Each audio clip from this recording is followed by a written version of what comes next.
última parte. Vamos a arrancar con la última parte de nuestra serie. La última parte de la serie que llevamos, si no me equivoco, serán seis domingos ya, que son un mes y medio. Hoy será la última enseñanza de nuestra serie, el Evangelio de Jesucristo. Y hoy estaremos viendo, digamos, la conclusión de esta serie, porque ya vimos las partes del por qué. Hermanos, quiero pedirle aquí, por favor, que preste atención, que no se distrae.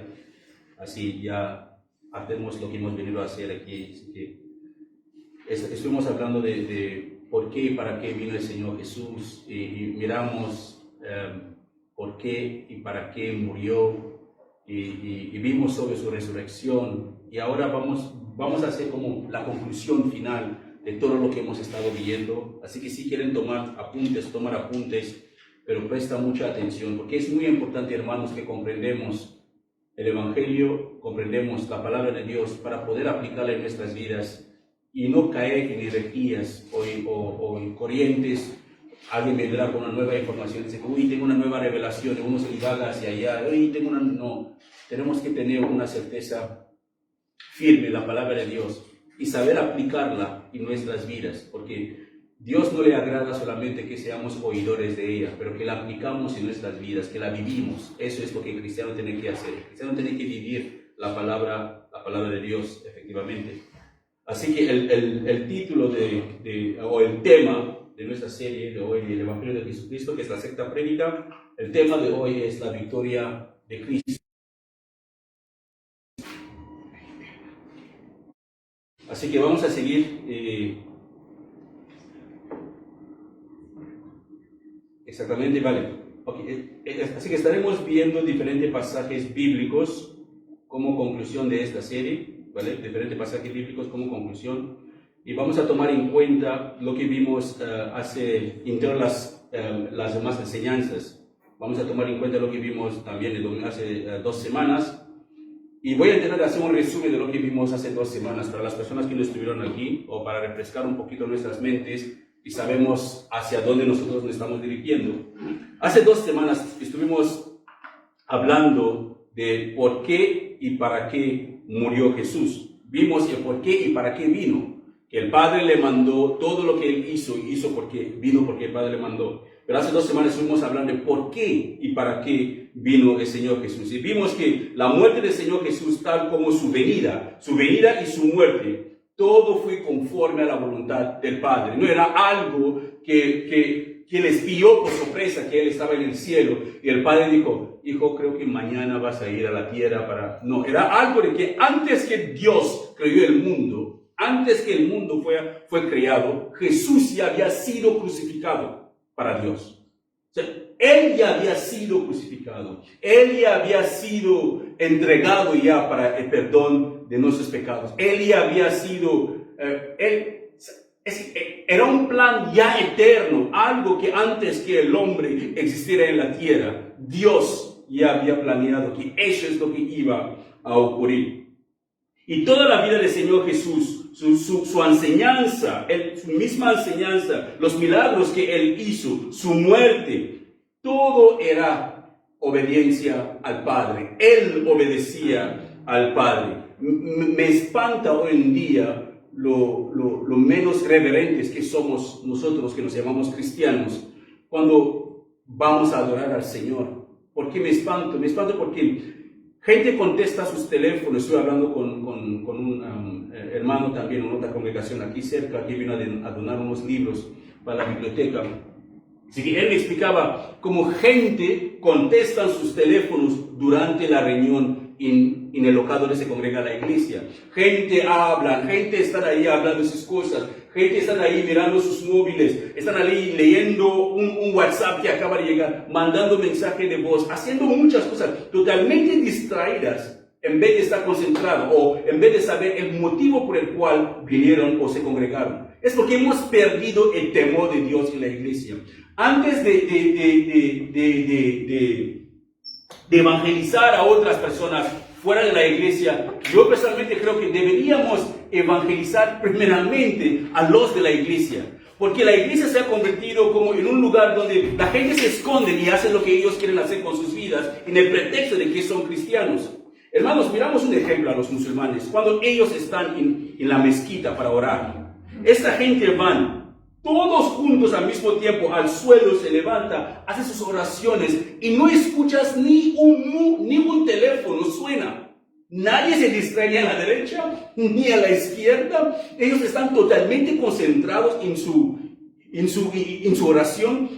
Y los musulmanes más radicales, esos que son muy encima del Islam, sus hijos, ya antes de llegar a los 15 años, 20 años como los judíos, ya tienen memorizada ya porciones del Corán. Pero nosotros los cristianos, no, él es chiquito, no pasa nada, Dios es comprensible, hermano, Dios no ha cambiado. El mismo Dios que mató a Ananías y Zafira porque intentaron de engañar al Espíritu Santo el día que vendieron el terreno, que querían demostrar que ellos eran bondadosos, sacaron parte del dinero, lo guardaron en casa y sacaron parte, lo trajeron a los apóstoles y mentieron que eso es todo lo que vendimos por nuestros terrenos. El mismo Dios que les hizo morir ahí mismo es el mismo aquí hoy. Él no ha cambiado. Es que Él es lento para cumplir no es que Él es lento para cumplir sus promesas, como algunos los piensan, dice el segundo de Pedro. No, pero es que Él no quiere matarnos a todos, porque nadie sobrevivirá. Él quiere que nos arrepentimos. Entonces, si nosotros no comprendemos cuál es el propósito por el cual Dios entregó su Hijo en la cruz, y vivimos nuestras vidas pensando, Dios es bueno, es cierto, pero Él es santo.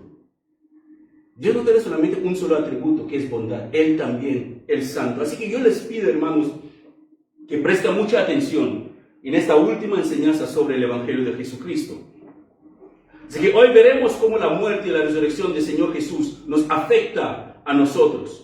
Porque desde temprano, de la imagen misma que podéis ver, eso es como una profecía que Dios le dio ya a la mujer y a Adán y Eva desde Génesis capítulo 3, que le dijo que uno de los descendientes de la mujer aplastará la cabeza de la serpiente, y la serpiente le iba a morder el talón. Es que esa es la victoria, la culminación de lo que el Señor Jesús tenía que hacer. Así que veremos cómo esa muerte del Señor Jesús, su resurrección, su vida entera, nos afecta a nosotros hoy en día. Así que cómo esa muerte, su resurrección, ¿qué produce en nuestras vidas y qué tiene que producir en nuestras vidas? Pero antes quiero que recuerden una cosa, hermanos, que el Señor Jesús mismo sabía que iba a morir. Eso es algo totalmente seguro. Él sabía que Él iba a morir. Él sabía que cuando Él venía a la tierra iba a entregar su vida, porque era algo que Él ya tenía aceptado, planeado, confirmado antes que ustedes y yo existiera aquí en la tierra. Así que Él lo tenía bien claro. Primero de Pedro capítulo 1 versículo 20 nos dice que Dios lo eligió como el rescate por ustedes mucho antes de que comenzara el mundo. Así que antes de que Dios creara el mundo, Jesús ya había sido seleccionado. Ese es el Cordero que quitará el pecado de la humanidad. ¿Qué quiere decir? Que Dios tiene todo bajo control, hermanos. Todo. No hay nada en su vida que pueda sorprender a Dios. No hay nada en mi vida que haré y Dios dirá, wow, Alex me pilló aquí, no me esperaba eso. No hay nada que podemos hacer que Dios no lo haga. Él conoce cada detalle de nuestras vidas, cada circunstancia en la cual nosotros nos encontramos. Ningún pájaro caerá del cielo al suelo sin que Dios lo permita. Ni un pelo caerá de su cabello cuando se peinan las mujeres sin que Dios lo sabe. Él sabe cuánto pelo tenemos cada uno. Él sabe cuántas estrellas están en el cielo y cada uno de ellos lo conoce por su nombre. Y hay millones y billones de estrellas, las que nosotros aún no hemos descubierto, y nos conoce a cada uno también por nuestros nombres. Así que cuando el Señor Jesús murió, hermanos, en la cruz, la Biblia nos dice que mientras Arimatea era un nombre que había sido uno de los discípulos del Señor Jesús. Arimatea, que fue uno de los discípulos de Jesús, y Nicodemo, que fue un líder religioso de los fariseos, Ellos dos llevaron el cuerpo de Jesús para enterrarlo. Así que Jesús murió en la cruz. Hemos visto por qué vino Él, para qué vino Él. Al final entregó su vida. Ayer estuvimos hablando con los niños de la crucifixión. Era Mateo capítulo 27. Leímos todo Mateo capítulo 27 y el tiempo en el cual, parte de Mateo capítulo 27 hasta 44, algo así, sí, 44. Y estuvimos hablando de que cuando el Señor Jesús le estaba interrogando y preguntándole si Él era el Hijo de Dios, si era el Mesías, Él no se defendió de ninguna manera, no dijo nada, no intentó defenderle. Hermanos, Él pudo haberlo hecho. Él pudo haber dicho que, ¿sabes qué? Pilato, muérete. Y Pilato hubiera muerto. Él pudo haber destruido a todo el mundo que estaba ahí en este instante. Pero ¿sabes qué, hermanos? ¿Sabes por qué no lo hizo? Porque le tenía a ustedes y a mí su corazón. Porque Él sabía que si Él lo hubiera hecho, ninguno de nosotros estaremos aquí hoy para alabar al Señor. Por eso que Dios nos dice, hay de aquellas personas, la palabra nos dice que hay de aquellas personas que menosprecian la sangre del Hijo de Dios. Porque dice que el latigazo que le dieron al Señor Jesús, que le estaban pegando, al final del latigazo estaba hecho de plomos. De tal manera que cuando le golpeaba entraba en su piel y cuando lo sacaban le arrancaba la carne. No hay ninguna película que pueda describir de la manera verdadera cómo el Señor murió, porque nuestra mente humana no puede imaginar el terror que Él pasó. Dice que le quitaron la ropa. Normalmente lo vamos a ver en las películas, le ponen como una sábana. Cuando dice que le quitaron la ropa, seguramente que estaba totalmente desnudo. Pasó vergüenza. ¿Para qué? ¿Para qué nosotros menospreciamos ese sacrificio tan grande? Tanta vergüenza pasó, entregó su vida para nada. ¿Y para qué vivimos vidas, digamos, miserables espiritualmente hablando? Como personas que dicen que conozco a Dios, pero parece en nuestras vidas demuestra que ni conocemos a Dios. Así que escuchen bien, hermanos. Él murió para el perdón de nuestros pecados. Señor Jesús entregó su vida para el perdón de nuestros pecados. Algo que Él ya sabía que iba a ocurrir. Así que cuando lo llevaban para enterrarle, Arimatía y Nicodemo, la Biblia nos dice que había unas mujeres, que Dios bendiga a las mujeres, y gracias a Dios que Él creó a las mujeres, sino el hombre, no sé lo que el hombre había hecho en este mundo. Porque cuando lees a Génesis dice que Dios miró entre los animales que había creado para buscar un acompañante para el hombre, pero no encontró ninguno que era lo suficientemente bueno para el hombre. Así que hizo dormir al hombre en un sueño profundo y desde su costilla sacó la mujer. Así que la mujer es muy importante. A veces uno puede malinterpretarlo o uno puede interpretarlo bien, pero sin la mujer la vida de un hombre, creo que este mundo ya se habrá acabado, si no me equivoco. Las mujeres estaban ahí cuando llevaron a Jesús para enterrarle. Hablamos con los niños que los discípulos, Pedro y los demás decían, Señor, no te voy a dejar, no te vamos a abandonar. Pedro dijo, aún hasta la muerte, súper contento. Pero dicen que cuando vinieron para arrancar a capturar al Señor Jesús, cada uno buscaba el camino más corto para pillar, para desaparecer. Tristemente sigue ocurriendo hoy en día en las iglesias, repleta de mujeres. No estoy diciendo que todas las que están en la iglesia son convertidas y son cristianas, pero repleta de mujeres en las iglesias. Y los hombres siguen escondiéndose en el bosque, esperando que el Señor Jesús vuelva a llamarle por sus nombres para que salgan. No funciona así, hermanos. Lucas capítulo 3 nos dice que algunas mujeres siguieron a Jesús. Y según Juan capítulo 19, 25, que el único discípulo que estaba ahí cuando crucificaron al Señor Jesús era Juan, el amado. Juan era el único discípulo que estaba ahí con todas las demás mujeres. ¿Y los hombres dónde están? En el mismo lugar donde están hoy en día, lejos de la cruz. Lejos de la cruz. Pero eso, hermanos, no quiero que las hermanas lo malinterpreten. No estoy diciendo que las muchas mujeres que están en la iglesia que la mayoría, según experiencia personal, he visto que hay de todo. Hay mujeres piadosas que aman al Señor, hay mujeres que se buscan una iglesia, digamos, como están buscando un club de chismes para expandir sus venenos a otras mujeres, para romper matrimonios, para llevar a otras solteras en vidas que no deberían entrar. Pero seguimos. En 1 Corintios capítulo 2, versículos 7 a 9, el apóstol Pablo, hablando de la sabiduría de Dios, nos dice: no la sabiduría de la que hablamos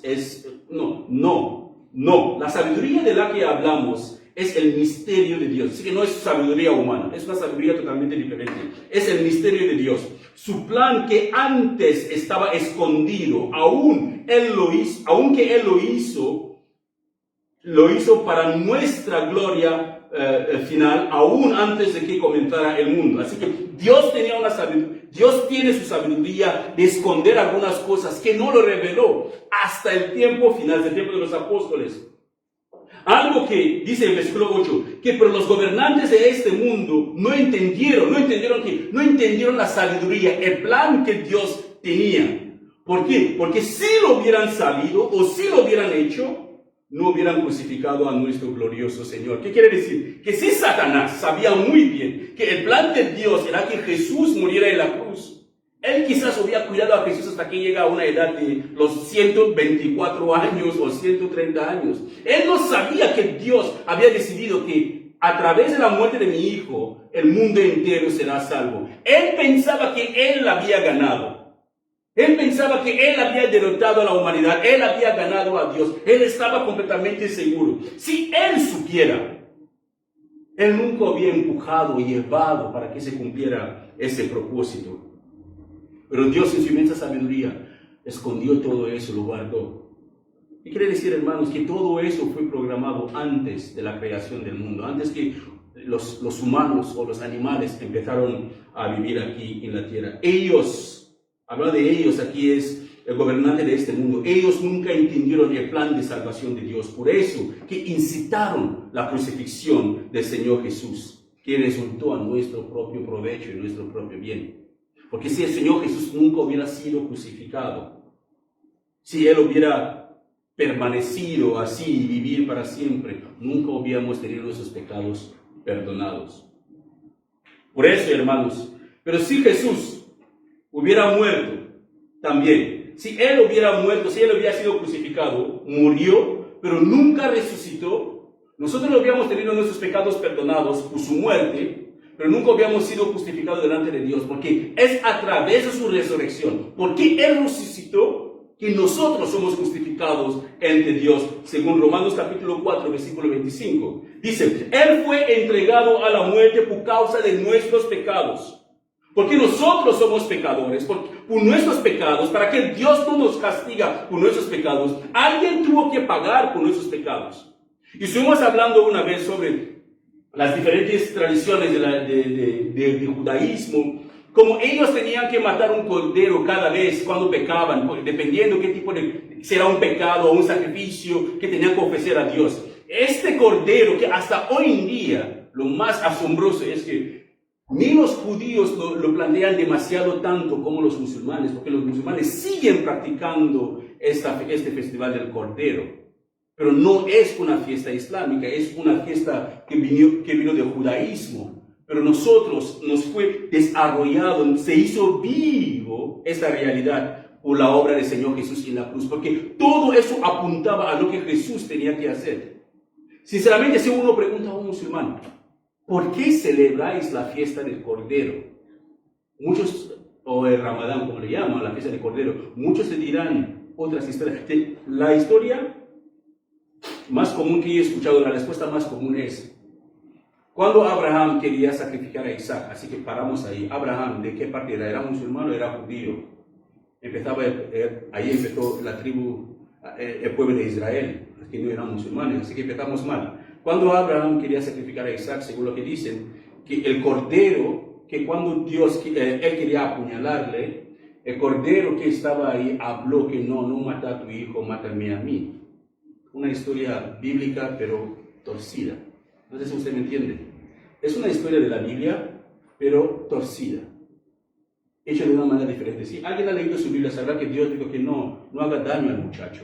He visto que me temes, Abraham. Ahí tienes un cordero, ahí Dios proveó. De la misma manera que en vez de que murimos por nuestros pecados, Dios proveyó su Hijo para que muriera por nuestros pecados. ¿Qué quiere decir, hermanos? Que ninguno de nosotros aquí dentro debemos ir al infierno o pagar por nuestros pecados por nosotros mismos, que tenemos a alguien que ya pagó por esos pecados por nosotros. Lo único que Dios nos demanda es poner nuestra fe en su Hijo y vivir conforme a su voluntad, vivir conforme a su palabra, dejarnos guiar por su Espíritu Santo, negar nuestros deseos que van totalmente contraria a su palabra y vivir conforme a su palabra, para que nosotros, Él nos regala, porque la salvación no la ganamos, es un regalo. Así que Él fue resucitado para hacernos justos a los ojos de Dios. Así que Él murió para el perdón de nuestros pecados, porque llevó sobre sí nuestros pecados, y con su muerte, Él llevó sobre sí nuestros pecados, pagó el castigo que nos correspondía a nosotros con su muerte, pero su resurrección, que es el colmo de la victoria, la resurrección de Jesús, su resurrección derrotó a Satanás y a sus demonios completamente. Por eso que, hermanos, que tenemos ese término, que Jesús es vencedor, o la victoria que viene de Jesús. ¿Por qué? Porque Jesús venció el poder de la muerte a resucitar. Satanás nunca pensó que Él iba a resucitar, pensaba que matándolo ya había ganado. Pero Jesús, su resurrección, es lo que nos da esta victoria completa, de que tal como Dios lo resucitó de la muerte, si nosotros como personas ahora, como creyentes, morimos en Cristo, tenemos la certeza de que cuando Él vuelva, tendremos cuerpos nuevos como el suyo, resucitaremos. Pero la buena noticia antes de todo eso es que si un cristiano muere ahora, fuera de cuerpo es presente con el Señor, como dice la palabra. Fuera de cuerpo, presente con el Señor. Pero si una persona que no es cristiana muere ahora, fuera de cuerpo, no está presente con el Señor, está muy lejos del Señor. La salvación es ahora, no es después. Lo que estaba intentando explicar a los niños ayer, que no es ahora. No es después de la muerte que la gente tenga la oportunidad de arrepentirse. Debemos arrepentirnos ahora, porque mañana puede ser demasiado tarde. La resurrección de Jesús es lo que nos da esta victoria que nosotros necesitamos. También mira lo que dice Colosenses capítulo 2, versículo 13 a 15. Ustedes estaban muertos a causa de sus pecados. Ustedes estaban muertos a causa de sus pecados. Y porque aún no les habían quitado la naturaleza pecaminosa. Entonces Dios les dio vida con Cristo, al perdonar todos nuestros pecados. Así que cuando una persona permanece en el mundo, cuando una persona vive intencionalmente en el pecado, es una persona espiritualmente muerta. Que cuando mueres en tus pecados, no hay otra solución para ti. Hay victoria en Jesús solamente cuando una persona se arrepiente de sus pecados, pone su fe en Cristo. Solamente ahí esa persona puede recibir el regalo de Dios, que es la salvación. La salvación no se gana haciendo cosas buenas. Una persona puede ser bondadosa, dadivosa o lo que sea. Eso nunca le puede salvar. Pero todo creyente salvo debe tener esos atributos. Debe ser bondadoso, debe ser misericordioso, debe tener todos los atributos de Dios. Pero esos atributos de ser bondadoso, misericordioso, eso no salva a nadie. La salvación viene de Dios. Es un regalo. Por lo que Jesús ha hecho con nosotros, Dios nos regala la salvación. Pero nosotros debemos poner nuestra fe, nuestra esperanza está en Jesús. Él es nuestra salvavidas. Podemos conocer mucho la palabra de Dios. Podemos venir todos los días a la iglesia. Podemos tener una Biblia delante de nuestra, en la cómoda de la habitación, abierta en Salmo 29 o Salmo 100, citando un salmo cada día. Eso no salva a nadie. Si nuestras vidas no es transformada a través de la fe que tenemos en Jesús, la única cosa que estamos haciendo es perder nuestro tiempo. La iglesia se ha convertido más en un lugar, como el Señor Jesús cogió un latigazo el día que entró la entrada triunfal en Jerusalén. Cogió un latigazo y echando fuera los cambiadistas, la gente que cambiaban dinero, que vendían cosas en el templo. Él los echó fuera, todos fuera. ¿Por qué? Porque, hermanos, eso es una señal para decir que es más fácil hoy en día que los pecadores se esconden más en la iglesia que en los bares. Es más fácil encontrar personas perversas más en la iglesia que en las discotecas. Alguien me puede decir, ¿pero qué está diciendo? Es cierto. ¿Por qué? ¿Por qué pensamos que en la iglesia, hermanos, que porque venimos en la iglesia saciamos nuestra conciencia? Y pensamos que somos mejores que los que van a la discoteca, las prostitutas que venden su cuerpo en la calle. No, no somos mejores que ellas. Si sinceramente podemos permitir que esta palabra examine nuestras vidas y la ponemos en práctica, nos daremos cuenta que quizás somos peores que aquellas personas que les rogamos todos los días que ven conmigo a la iglesia. Jesús le dijo a los fariseos, a sus discípulos, si vuestra justicia no supera la de los fariseos, estáis perdidos. Si pensamos que porque venimos aquí todos los domingos, hermanos, eso nos hace cristianos, déjame decirle que por favor no venga más, porque no eres cristiano ni cristiana. Si pensamos que porque tenemos una Biblia nos hace cristianos, por favor déjame decirle que regala la Biblia o véndela o a la pobre, porque eso no te hace cristiano o cristiana. Si pensamos que memorizar algunos versículos nos hace cristiano o cristiana, déjame decirle que no te molestes más, deja todo eso. Lo que nos hace cristiano, hermanos, es si de verdad nuestra fe está fundamentada en Cristo. Si nuestra fe está fundamentada en Cristo, nuestras vidas deben reflejar. El cristiano no está dominado por el pecado. El cristiano verdadero, la cristiana verdadera, no vive en el pecado, no anda en el pecado, aborrece el pecado, desea salir corriendo de eso. ¿Por qué? De eso mandó Dios a su mundo. La razón por qué, para qué vino Jesús. ¿Por qué? ¿Para qué murió? Para que nosotros no seamos esclavos del pecado.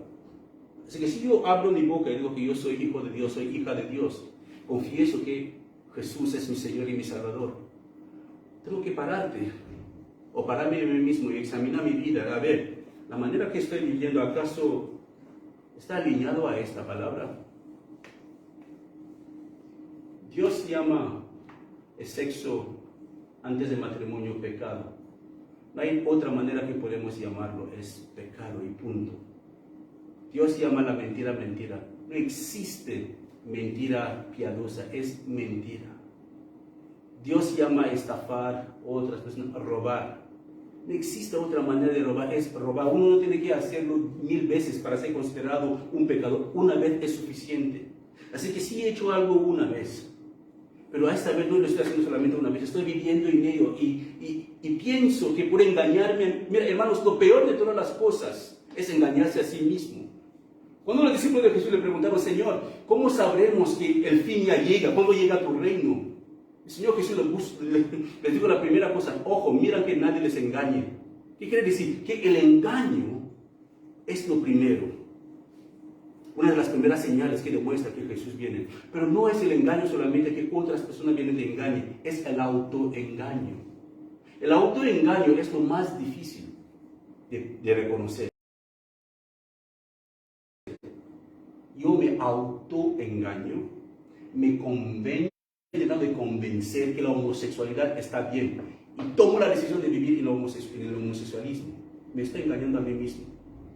Puedo engañarme a mí mismo por un corto tiempo. ¿Por qué? Porque nuestras vidas es como, suponemos, un ejemplo. Nuestras vidas aquí en la tierra, hermanos, es como una cuerda como este. Vemos dónde empieza, pero no vemos dónde termina. En la vida que vivimos aquí en la tierra, es solamente este punto, esto nada más, es la vida terrenal. Y todas las demás es eterna. Pero muchas de las veces invertimos más en esta temporal. Aquí pensamos que eso es el colmo de la vida. Eso no es el colmo. Esa es la prueba para vivir el resto.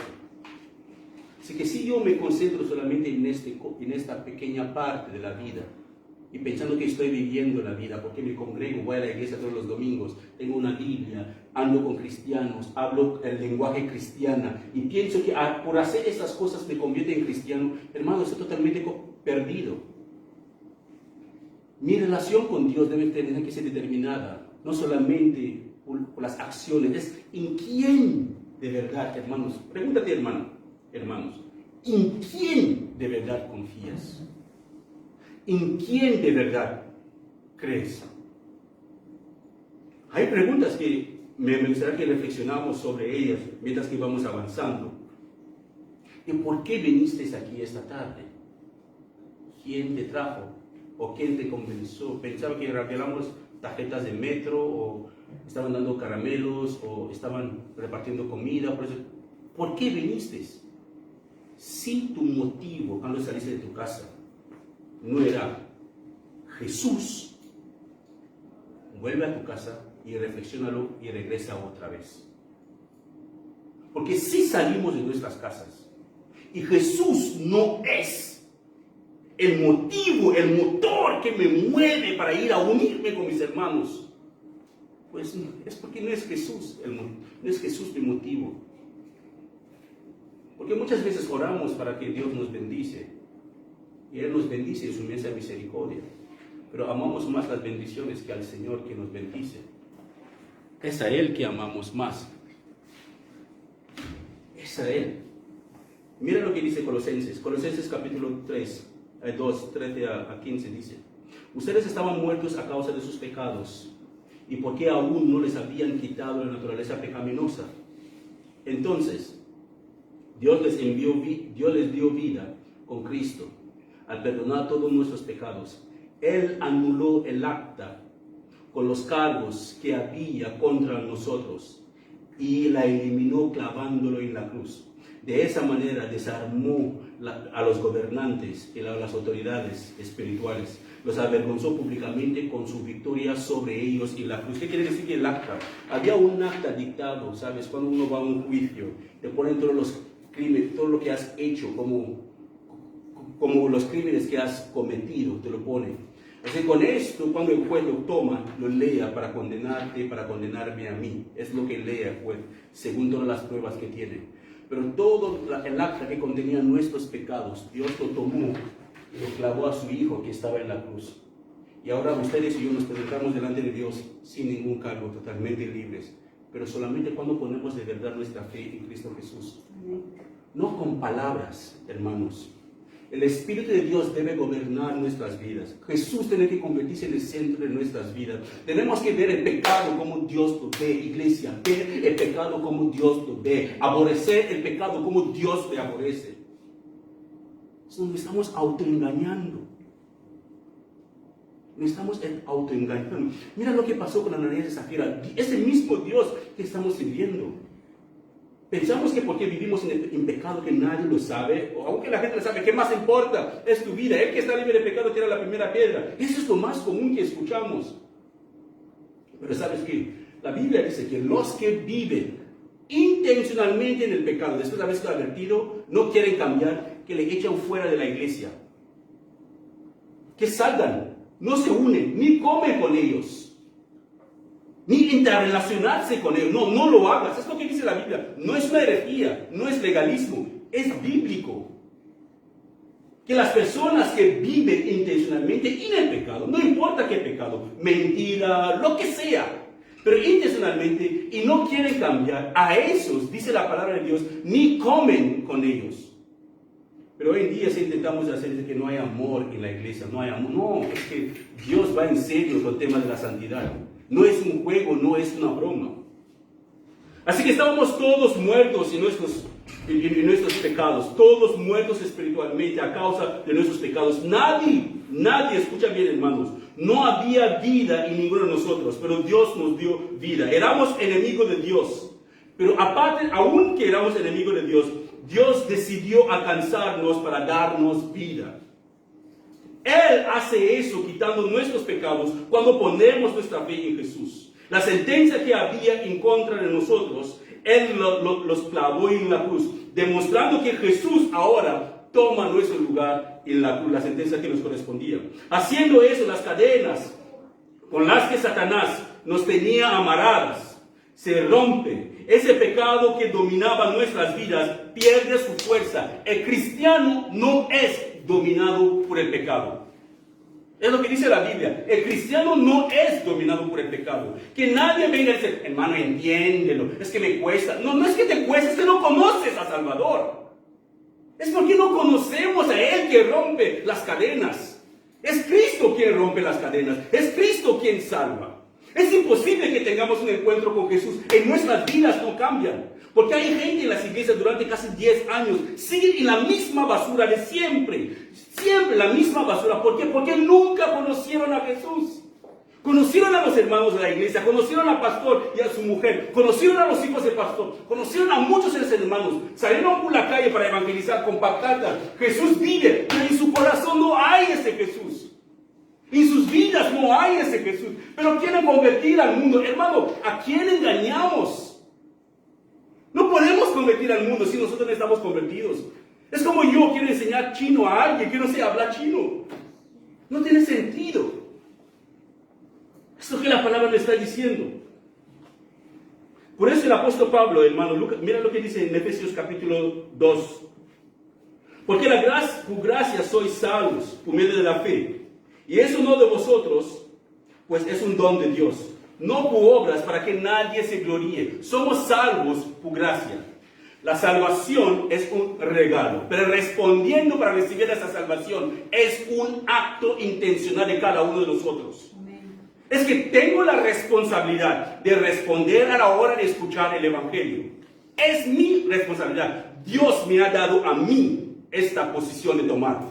Por eso que Jesús dijo, y Juan el Bautista, sus primeras enseñanzas es arrepentíos. El arrepentimiento no es Dios quien tiene que arrepentirse en tu lugar. Tú te arrepientes. ¿Qué es el arrepentimiento? Un cambio 180 grados. Un cambio de mentalidad. Si antes veía la fornicación como algo normal, porque todo el mundo fornica en el barrio, no. Ahora lo ves como asqueroso, aborrecible, porque Dios lo aborrece. Si antes veía la borrachera como algo normal, porque todo el mundo se emborracha, no, ahora lo ves mal. Si la mentira antes para ti era algo normal, ahora la mentira no es normal. ¿Por qué? Porque has creído en Jesús. Eres una nueva criatura en Cristo Jesús. Y es ahí te acercas a Dios. Creo en Jesús. Y Él te regala la salvación y le agarras. Y debes permanecer en su palabra, permanecer en Él. Porque mucha gente le enseña que una vez salvo, siempre salvo. Eso no ocurre, hermanos. Nuestra salvación aún, la alabanza que hemos cantado, es cuando Cristo vuelva a venir, que nuestra salvación se completa. Nuestra salvación aún estamos siendo salvos. Fuimos salvos cuando creímos, somos salvos hoy cuando permanecemos en Cristo y seremos salvos cuando Cristo venga. Es Él quien permanece firme hasta el final. Será salvo, dijo Jesús. Él quien permanece firme hasta el final. Solamente esa persona será salvo. Así que ninguno de nosotros, sentados aquí, o cualquier creyente en el mundo, fue salvo por sus propios esfuerzos. Nadie puede ser salvado por sus propios esfuerzos. Pero tenemos la responsabilidad, cada uno de nosotros, de responder al arrepentimiento cuando escuchamos el Evangelio. La salvación es del Señor. Y Dios nos la regala cuando nosotros creemos en su Hijo Jesús. Nuestra salvación es completa cuando nosotros seguimos creyendo en Jesús hasta el fin de nuestras vidas. Tenemos que permanecer creyendo en Jesús hasta el fin de nuestras vidas. Por eso que el Señor Jesús mismo, escucha bien, Él mismo nos avisa en Juan 24:13. Mas el que persevere hasta el fin, este será salvo. No dice que el que venga a la iglesia todos los domingos será salvo. Ni el que tiene una Biblia abierta en Salmo 24 en su casa será salvo. Y el que nació en una casa cristiana, como hoy en día es muy famoso decir que yo nací en el Evangelio. Si uno nace en el Evangelio, créanme, hermanos, tendría que empezar a predicar ya desde la cuna. Podemos nacer en una casa donde se predica la palabra de Dios, pero eso no nos hace cristianos. Y es una de las cosas que lo pongo bien claro a mis hijos. Ellos no son cristianos. Serán cristianos cuando toman la decisión ellos mismos de creer en el Señor Jesús y vivir para el Señor Jesús. Es ahí que ellos mismos se convierten. No son cristianos porque nosotros, mi esposa y yo, somos cristianos. No. Así que tenemos una mala costumbre de enseñar a nuestros hijos también, o a nuestros familiares, o a un grupo conjunto de personas, porque fui bautizado, eso me hace cristiano. Judas Iscariote seguramente fui bautizado, pero no fue cristiano. Fui bautizado por Judas Iscariote. Echaba fuera demonios también cuando Jesús mandó a los 12. Pero él no fue cristiano, traicionó al Señor después. Hay muchos hermanos, muchos. Así que la pregunta ahora que tengo que hacer para cada uno de nosotros, la pregunta para ti es, ¿cómo estás perseverando tú? ¿Has escuchado por qué vino Jesús? ¿Para qué vino? ¿Por qué murió y para qué murió? ¿Has escuchado todo cómo Dios demostró su amor para con la humanidad? ¿Para qué? Cuando nosotros éramos aún pecadores, enemigos de Dios, Dios tomó la decisión de matar a su Hijo en lugar de matarnos a nosotros. Jesús pagó por nuestros pecados y Él nos dice de permanecer. ¿Cómo estás permaneciendo tú? ¿Con qué permaneces? ¿Con las películas cristianas? ¿Con juegos? ¿Con televisión? ¿Con salidas? ¿Con comida? ¿Con la carrera? ¿Con el trabajo? ¿Cómo estás permaneciendo? ¿Cómo estás perseverando en Cristo? ¿Cuál es el fundamento? Quiero que los niños, por favor, presten atención y no se distraigan, por favor. Presta atención en eso, niños, que estuvimos hablando de eso ayer. Por favor, presta mucho atención. ¿Por qué? No tomáis en cuenta vuestra juventud, chicos. A la edad que vosotros tenéis ahora, sabéis lo que está bien y lo que está mal. Vuestros padres no son responsables de los pecados que vosotros cometéis. Sois responsables vosotros mismos de vuestros propios pecados. Y vais a rendir cuenta cada uno por el pecado mismo que comete. Yo responderé por los míos, no responderé nunca por mi esposa, ni ella responderá por mí. Cada uno de nosotros. Lee Ezequiel 18, Dios lo pone bien claro. Él no quiere que ninguno se muera en sus pecados, pero cada uno debe responder por sus pecados. La pregunta es, ¿cómo estás perseverando en Cristo tú? ¿En qué está centrada tu vida? No, solamente soy un niño, tengo 12 años. No, pregúntale a David cuántos años tenía cuando Dios le llamó. A Samuel, el profeta Samuel, ¿cuántos años tenía? No importa la edad que vosotros tenéis. Si vosotros sabéis que el mal, que es lo más común que os enseña muchas veces en la escuela, pues toma la decisión de saber el bien y permanecer en el bien. Y este bien es el Señor. Vuestras vidas no están formadas en Cristo. Créanme, tenéis un futuro bien amargado, bien oscuro. Si pensáis que vuestros padres van a vivir para siempre, para estar ahí, para controlarle, para decirle no hagas eso, estáis totalmente equivocados. Vosotros conocéis a un niño, una hermana que vino aquí con sus hijos. El muchacho tiene 9 años, su padre no está. Y hay muchos que los dos padres ni están. Pero deben confiar en el Señor. Y vosotros no sois jóvenes, ni tan chiquitines para no confiar en el Señor. Así que os animo, confían y viven para el Señor. La siguiente pregunta, ¿por qué vinisteis esta tarde? ¿Por qué? ¿Quién te trajo aquí? ¿Te obligó mamá? ¿Te obligó papá? ¿Te convencieron que había comida? ¿Te convencieron que hoy las hermanas habían traído tarta, hay que comerla, así que me voy? ¿Qué es lo que te trajo aquí esta tarde? ¿Has venido por Jesús? ¿O por qué estás acostumbrado o acostumbrada a venir los domingos? ¿Por qué vienes todos los domingos? ¿Para qué y para quién vives? ¿Tu vida tiene algún sentido? Si mueres hoy, dirás que viví para Dios, o dirás que perdí mi tiempo persiguiendo algo que nunca pude alcanzar. Porque es lo que hacemos muchas veces, persiguemos el viento, queremos conseguir cosas con un corto tiempo que tenemos para vivir, y lo más importante que es la eternidad, descuidamos esta área. Hermanos, tenemos a nuestra disposición plena al Espíritu Santo. Amén. Es que plena la tenemos para nosotros. Él está aquí, Él está entre nosotros, es Él quien nos da la fortaleza que necesitamos para vivir para Dios, para permanecer en Cristo. Pero vivimos muchas veces como personas ricas con mucha posesión, pero ¿quién come las migas que caen de las mesas de los mendigos? Así es la vida de muchos cristianos. Ay, es que no sé lo que me va a pasar, eso y eso. Pero ¿dónde está Dios? Entonces, si lloras tanto, ¿para qué evangelizas a otros? ¿Dónde está el Dios poderoso que tenemos? ¿Acaso cambió, se fue de vacaciones? Hermanos, la palabra de Dios no se debe convertir en un libro más en nuestras casas. Debe convertirse en la fuente de autoridad y no es en la guía para nuestras vidas. Después de haber escuchado la palabra de Dios y ver cómo Dios perdona los pecados de todos aquellos, según la palabra de Dios, que confía en su Hijo. Mi pregunta para ti es, ¿cómo vas a permanecer en todas esas verdades? ¿cómo vamos a permanecer individualmente? Todas aquellas personas que ponen su fe en el Hijo de Dios, dice la palabra, serán salvos. ¿Deseas esta salvación para ti? ¿O solamente es una pérdida de tiempo? ¿O son muchas predicaciones normales que has escuchado y ya te acostumbras? Déjame decirle una cosa, hermanos, con eso voy concluyendo. Fuimos creados para tener comunión con Dios. Fuimos creados para disfrutar a Dios.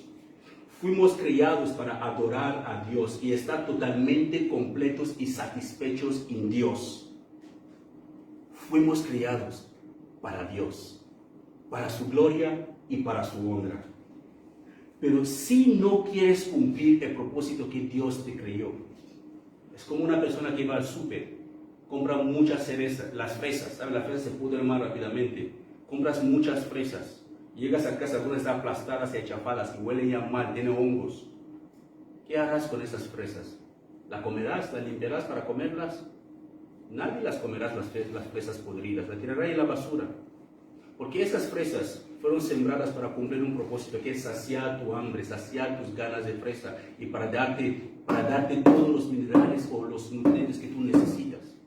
Pero si esas fresas no están cumpliendo con su propósito, lo tiraremos en la basura.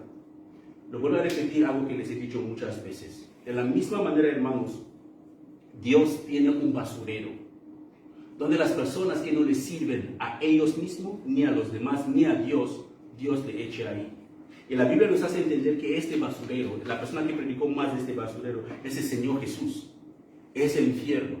El infierno es el lugar que Dios mismo, la Biblia, Él mismo echará ahí todas aquellas personas que toman la decisión a no cumplir el propósito que Él tiene para ellos. Así que no le sirven a Dios, ni le sirve a la humanidad, ni le sirve al cielo, le sirve solamente al infierno como leña. Es allí que Dios dice que esas personas terminarán. Por eso que debemos tomar muy en serio, hermanos, las advertencias del apóstol Pablo en 2 de Pedro capítulo 3, 9. Él nos advierte, no es que Dios sea lento para cumplir sus promesas. No es que Dios es lento, no. Como algunos lo piensan. Lo que pasa es que Dios tiene paciencia con ustedes. Él tiene paciencia conmigo. Porque Él no quiere que nadie muere y se pierde. Dios no quiere eso. Por eso que Él permite que el adúltero se arrepiente de sus actos perversos. Él permite que cualquier pecador se arrepiente y vuelve a Él. El mentiroso deja de mentir. El ladrón deja de... Él está paciente esperando. Pero no es para siempre. Su paciencia tiene un límite. Llegará el momento que Dios corta su paciencia. Una de las personas preguntó, estaba leyendo, creo que era un Jeremías, si no me equivoco, que él se estaba quejando a Dios y me hizo reír porque tiene que ver con el Salmo 73, si no me equivoco también. Jeremías se quejaba a Dios, que Señor, ¿por qué dejas que los malvados viven tantos años y son ricos y los malvados viven bien, tienen todo lo que necesitan? Y yo, tu siervo, mírame a mí, ¿sabes? Uno se pregunta, pero ¿por qué Dios permite? Hermanos, porque no es que Dios es lento para cumplir sus promesas. Él quiere que esos malvados se arrepienten. Él quiere que vuelvan a Él. Él no quiere que mueran en sus pecados, sino que todos vuelven a obedecerle. Dios quiere que ustedes lo obedecen. Él quiere que yo lo obedezca. Debemos vivir conforme a las Escrituras. Debemos ser imitadores de Cristo. Debemos vivir para la gloria de Dios. Esa es la razón por la cual Él nos creó. Porque tenemos victoria en Cristo Jesús. Tenemos al Espíritu Santo en todo su poder para la iglesia. Es para nosotros el Espíritu Santo. La iglesia que Cristo compró con su propia sangre. Pero ¿por qué usamos la iglesia a veces como una escondida? ¿Sabes? Como mi hijo el otro día escondió dinero dentro de su almohada antes de dormir, dormir encima, como los abuelos lo hacen.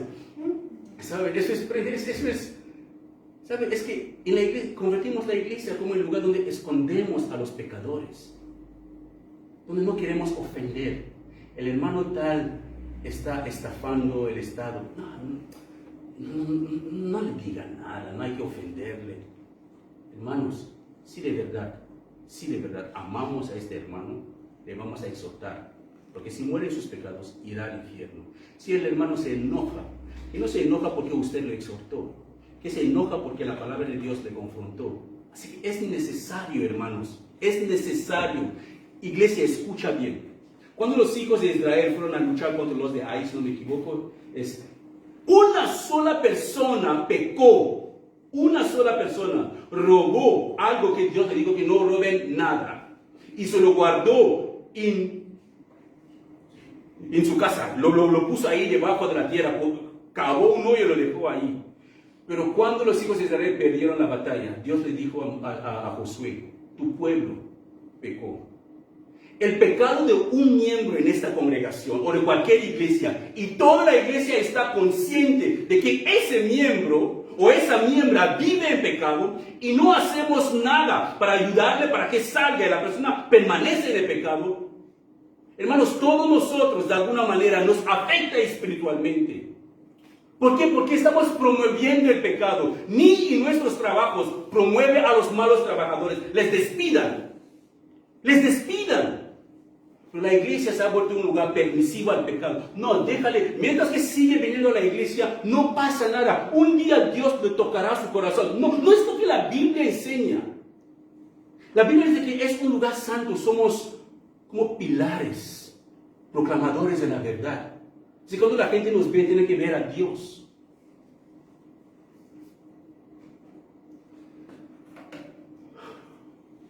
Ojo, hermanos.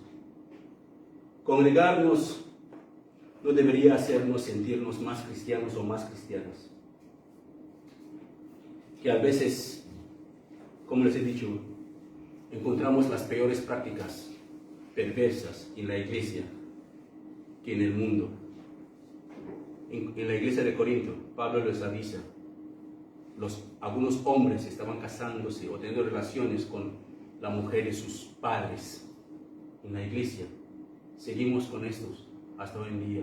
Hermanos, ¿cuándo cubrimos el pecado en la iglesia? ¿Cuándo nos ayudamos? Como dice Gálatas capítulo 6, si algún hermano está dominado por algún pecado, los que son más espirituales en la iglesia, con un espíritu de mansedumbre, tienen que guiar a esa persona hacia el arrepentimiento. Pero si no lo hacemos, nos quedamos con los brazos cruzados porque no queremos ofender. Todos nosotros nos afectará. Porque debemos ser ejemplo y nos afectará.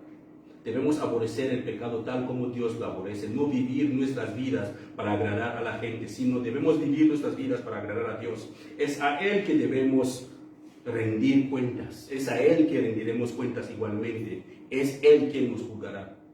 Mi pregunta ahora para terminar aquí, ¿estás preparado o preparada para la venida de Jesús? Esta victoria tan grande que Él nos ha dado, ¿estás preparado o estás preparada para su regreso? ¿Estás listo para que cuando si mueres hoy, te enfrentas delante de Él, puedes acercarte a Él con confianza, sin miedo, y Él puede decirte que buen sierva fiel, ¿has sido fiel? ¿Estás lista? ¿Estás preparado para eso?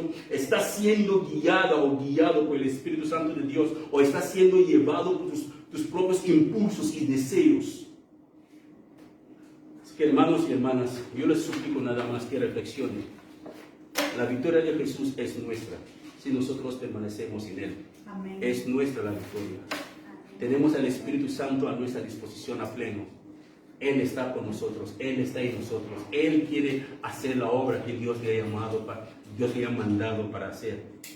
Pero cada uno tenemos que tomar la decisión de examinar nuestras vidas individualmente para ver si estamos en la fe, ver si de verdad hay algo en nuestras vidas que está obstaculizando el mover del Espíritu Santo en nuestras vidas individualmente. Si hay algo, hermano, no tengas miedo. Tienes que tomar la valentía y Dios te bendecirá por eso cuando haces algo para su gloria. ¡Córtalo ya! ¡Córtalo ya! No deja para mañana lo que puedes hacer hoy. Córtalo ya y confía en Dios, que Dios restaurará todo lo que tú piensas que Él no puede restaurar. Córtalo ya. Podemos estar pensando que estamos en el camino al cielo, pero sinceramente estamos 2 pasos para caer en el infierno. Podemos pensar que ya voy para la gloria, pero sin saber, solamente faltan 2 pasos para que te caigas en el infierno. Con esto terminamos la serie del Evangelio de Jesucristo. Y yo les pido, hermanos, que reflexionen sobre lo que hemos hablado. Examinen sus vidas individualmente. Mira si de verdad estáis en la fe. Mira si de verdad Dios es lo que dicen con su boca que Él es para ti. Y hazlo por el amor del Señor y por tu propio bien. Si hay cosas en tu vida que tienes que cortar, córtalo, hermana, córtalo, hermano, córtalo y confía en Dios, que Él es poderoso para mantenerte firme hasta la venida de Cristo. Él lo prometió y Él lo puede hacer y Él lo va a hacer. Si de verdad desea en tu corazón agradar a Dios, como hemos escuchado en la alabanza que la hermana puso antes, dígaselo en oración, habla con Él, dígaselo en oración, habla con Dios. Amén.